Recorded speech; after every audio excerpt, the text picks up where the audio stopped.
सोचिए, एक बेहद ईमानदार पुलिस हेड कांस्टेबल का घर, और उसी घर में पल रहा था एक ऐसा लड़का जिसकी किस्मत में भारत को दशकों तक नासूर जैसे जख्म देना लिखा था। तो आज हम दाऊद इब्राहिम की पूरी कहानी को परत दर परत खोलेंगे कि आखिर कैसे डोंगरी की तंग गलियों से निकला एक मामूली लड़का हिंदुस्तान का सबसे बड़ा दुश्मन बन बैठा। दाऊद के इस पूरे सफर को हम 5 हिस्सों में समझेंगे, एक डॉन के जन्म से लेकर उसके आतंक की दुनिया में कदम रखने तक की कहानी। तो कहानी शुरू होती है 70 के दशक की बंबई से।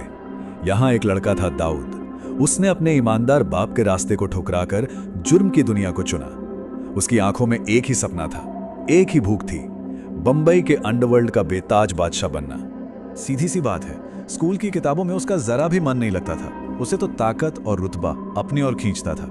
वो घंटों देखता रहता कि कैसे गैंगस्टरों के बस एक इशारे पे पूरा का पूरा बाजार बंद हो जाता था, और बस उसने तभी तय कर लिया कि उसे भी यही ताकत, यही दबदबा चाहिए। देखिए, उस वक्त मुंबई पर हाजी मस्तान और करीम लाला जैसे पुराने खिलाड़ियों का राज था। इनका मेन काम स्मगलिंग था। दाऊद ने करीम लाला का गैंग तो ज्वाइन कर लिया, लेकिन वो सिर्फ एक छोटा मोटा गुर्गा बनकर नहीं रहना चाहता था। वो खून खराबे से बिल्कुल नहीं डरता था, और उसकी भूख पुरानी पीढ़ी से कहीं ज्यादा खतरनाक और खूनी थी। और बस यहीं से कहानी में एक ऐसा मोड़ आता है जिसने दाऊद को हमेशा के लिए बदल दिया। एक ऐसी घटना जिसने उसे अपना खुद का साम्राज्य खड़ा करने के रास्ते पर धकेल दिया। हुआ ये कि पठान गैंग ने एक कस्टम ऑफिसर को किडनैप कर लिया। फिरौती मांगी गई 2 लाख रुपए। अब जरा सोचिए, 70 के दशक में 2 लाख रुपए कितनी बड़ी रकम होती थी, और ये पैसे वसूल कर लाने की जिम्मेदारी मिली दाऊद को। जैसे ही नोटों की वो गड्डियां दाऊद के हाथ में आईं, उसकी नीयत फिसल गई। लालच हावी हो गया। उसने पैसों का एक मोटा हिस्सा अपने लिए छुपा लिया और गैंग के सरगना करीम लाला के भांजों को जाकर एक छोटी सी रकम थमा दी, और झूठ ये बोला कि बस इतना ही मिल पाया है। लेकिन कहते हैं ना, सच ज्यादा देर छिपता नहीं। जब उसकी गद्दारी का भंडाफोड़ हुआ तो उसे दर्जनों गैंगस्टर्स के सामने घसीटा गया, और फिर उसे इतना पीटा गया कि वो अपने पैरों पर खड़ा तक नहीं हो पा रहा था। इस जबरदस्त बेइज्जती के बाद उसे गैंग से धक्के मारकर निकाल दिया गया। उसी रात, उसी बेइज्जती के बाद दाऊद ने कसम खाई कि वो अब कभी किसी के लिए काम नहीं करेगा। अब वो अपनी गैंग बनाएगा, अपना राज चलाएगा, और यहीं से जन्म हुआ डी कंपनी का।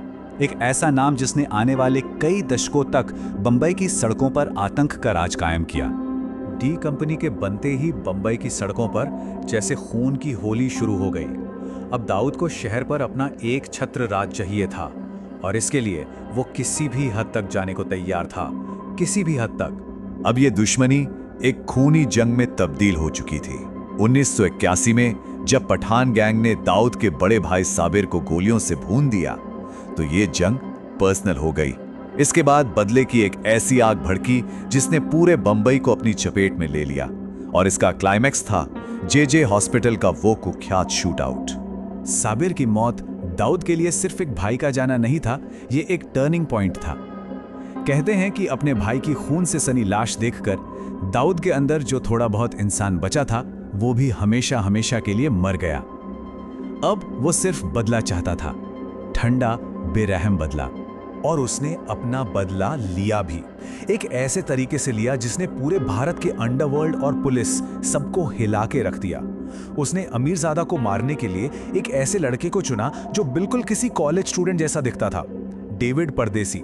वो बिना किसी रोक टोक के भरी अदालत में जज के सामने पहुंचा और अमीरजादा को गोलियों से भून डाला। मैसेज बिल्कुल साफ था, दाऊद कहीं भी किसी को भी मार सकता है। साल 1985 आते आते दाऊद बंबई का बेताज बादशाह तो बन चुका था, लेकिन कानून का शिकंजा भी उस पर तेजी से कस रहा था। उस पर इतने केस लग चुके थे कि उसकी गिरफ्तारी तय थी। लेकिन सुप्रीम कोर्ट का अरेस्ट वारंट जारी होने से ठीक पहले वो हमेशा के लिए भारत से फरार हो गया और सीधा पहुंचा दुबई। लोगों को लगा कि दाऊद का खेल खत्म, पर वो गलत थे। खेल तो असल में अब शुरू हुआ था। दुबई पहुंचकर दाऊद ने अपने जुर्म के सिंडिकेट को एक मल्टीनेशनल कॉरपोरेशन की तरह चलाना शुरू कर दिया। रियल एस्टेट से लेकर ड्रग्स और हथियारों की तस्करी तक उसने अपने काले कारोबार को पूरी दुनिया में फैला दिया। जरा सोचिए, एक ऐसा आदमी जो ठीक से पढ़ा लिखा भी नहीं था, जिसने एक ऐसा क्रिमिनल नेटवर्क खड़ा कर लिया जो कई देशों में फैला था, और एकदम किसी प्रोफेशनल कंपनी की तरह काम करता था। वो अपने दुश्मनों के लिए जितना क्रूर था, अपने वफादार गुर्गों के लिए उतना ही बड़ा मसीहा। और अब हम पहुंचते हैं दाऊद के सफर के आखिरी और सबसे काले अध्याय पर। साल 1992 बाबरी मस्जिद विध्वंस के बाद दाऊद ने एक ऐसा सौदा किया जिसने उसे हमेशा के लिए एक स्मगलर से एक आतंकवादी बना दिया। पाकिस्तान की खुफिया एजेंसी ISI ने दाऊद से संपर्क किया। उन्होंने उसे एक ऑफर दिया, भारतीय कानून से पूरी सुरक्षा और पाकिस्तान में एक सेफ हाउस।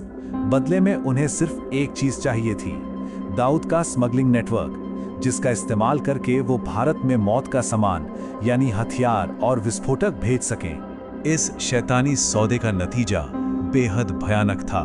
12 मार्च 1993 बंबई ने एक के बाद एक 12 बम धमाके झेले।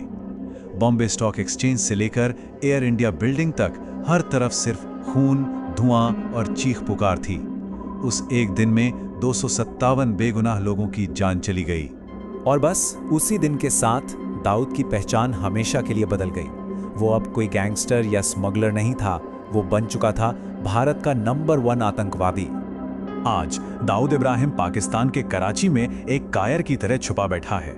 उसे वहां की सेना और ISI ने पनाह दे रखी है।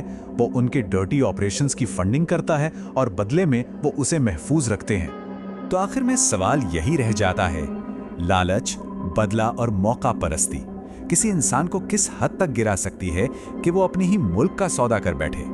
आखिर एक स्मगलर आतंकवादी बनता कैसे है?